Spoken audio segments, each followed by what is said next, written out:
خبر آپ کو دیں گے، کراچی کے علاقے گلشن اقبال عابد آباد میں فائرنگ سے نوجوان جاں بحق ہو گیا۔ پولیس نے مقتول کے دوست کو حراست میں لے لیا ہے۔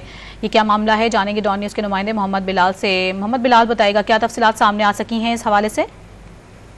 بالکل، دیکھیں گلشن اقبال بلاک 2 عابد ٹاؤن کے قریب فائرنگ سے ایک شخص زخمی ہوا تھا، جو کہ دوران علاج چل بسا۔ پولیس حکام کی جانب سے بتایا گیا مقتول کی شناخت زہیب کے نام سے کر لی گئی ہے، جبکہ پولیس نے علی نامی ایک شخص کو حراست میں لے لیا اور مقتول زہیب اور ملزم علی آپس میں دوست ہیں، جبکہ مقتول گاڑی کے ایکسسریز کا کام کرتا تھا۔ مقتول زہیب اپنے دوست علی کی گاڑی کا کام کروا کر گھر واپس دینے گیا تھا کہ دونوں افراد پستول چیک کر رہے تھے کہ گولی چل گئی۔ پولیس کی جانب سے ملزم کو یہ بیان دیا گیا ہے، جبکہ واقعے کے حوالے سے مزید تحقیقات کی عمل جاری ہے۔ پولیس حکام کی جانب سے یہی کہا گیا کہ ابھی تک یہ معلوم ہو سکا ہے کہ اتفاقیہ گولی چلنے سے یہ شخص جاں بحق ہوا ہے، لیکن جو مقتول کے اہل خانہ ہیں ان کی جانب سے یہ واقعے کے حوالے سے کہا گیا ہے کہ ابھی تک جو ہے شک و شبہات ہیں، جس کی وجہ سے اس ملزم کو حراست میں لے لیا گیا ہے۔ مقدمہ ابھی تک درج نہیں ہو سکا ہے، مقدمہ درج ہونے کے بعد ہی